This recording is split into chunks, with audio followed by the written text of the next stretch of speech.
Good day, good people of the internet. It's a beautiful sunny day here in northwest Scotland, and I was seeing a couple of things on the news yesterday which made me think of another subject which you're not supposed to talk about. It's impolite, it's taboo to discuss or to even notice demographic replacement. Um, it was in the Prime Minister's question time that the leader of the opposition, Kemi Badenoch, was questioning Keir Starmer about his foreknowledge and communications with Peter Mandelson, and he was not answering the question at all. He was slippery as an eel. But he brought up the fact that the Conservatives were speaking out against the Islamic celebrations, if you like, or worship, whatever it was, in Trafalgar Square. Large numbers of Muslims, including the Mayor of London, Sadiq Khan, were doing a very public prayer, which has been interpreted by many as a sort of display of dominance. And it is a fact that in this country, I'm talking about the British Isles, not specifically Scotland. Well, really, it's England. The three largest cities, London, Manchester, and Birmingham, the native white population is in a minority these days. The numbers are, whether you like it or not, the numbers don't lie. The demographics are changing. I can't think of any other city in the, if you turn it around, you go to the countries where the immigrant population is coming from, in Africa and Asia, there are no cities there where their native population is in a minority. It doesn't happen.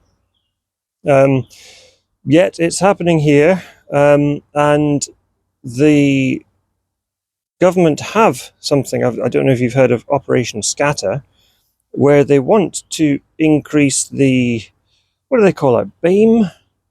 Black African Minority Ethnic or something. There's a weird acronym, which basically means non-Indigenous. And they want that population to be scattered throughout the population. The illegal immigrants are being housed in hotels and barracks and other such places all over the country. None of it was voted for, but it's happening. So the trend is heading in a direction where, according to Matt Goodwin, I believe it was, the overall population of the whole country, the indigenous population would be less than 50%, I think, in 2063. Just literally looking at the numbers, looking at the graphs and the trends. Now, in and of itself, I don't think that is, for me, is not such a big deal as it is for some people. However, the culture which many of these foreign visitors bring with them is incompatible with our own culture and our sense of morality and common decency. When it comes to things like family honor, Izzat, I think it's called. I was watching a Sargon of Akkad video last night, which was quite interesting. And he was looking at an interview done by, I can't remember her name. Doesn't matter. It was an interview on GB News where this lady, I think she's from India, was talking about Izzat and how it basically means that the males in their population are not held, they don't have personal responsibility. They can do terrible things to women, and the women are the ones who must suffer the consequences. Now, that seems completely opposed to British values. Funnily enough, Keir Starmer talks about British values, but as far as he's concerned, the highest British value is diversity is our strength. I disagree.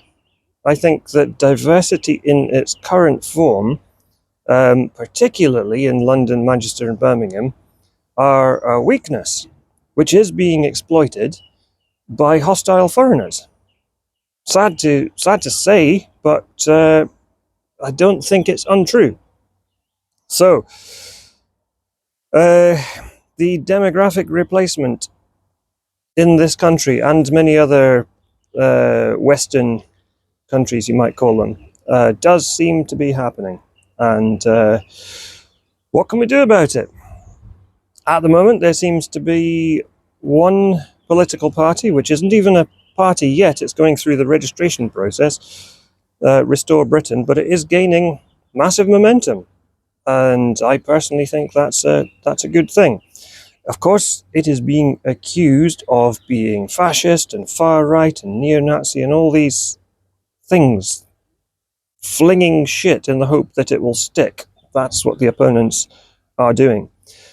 But I encourage everybody to examine the policies, look into the arguments, and make your own decisions. Don't be swayed by people who have an opposing political agenda or any political agenda.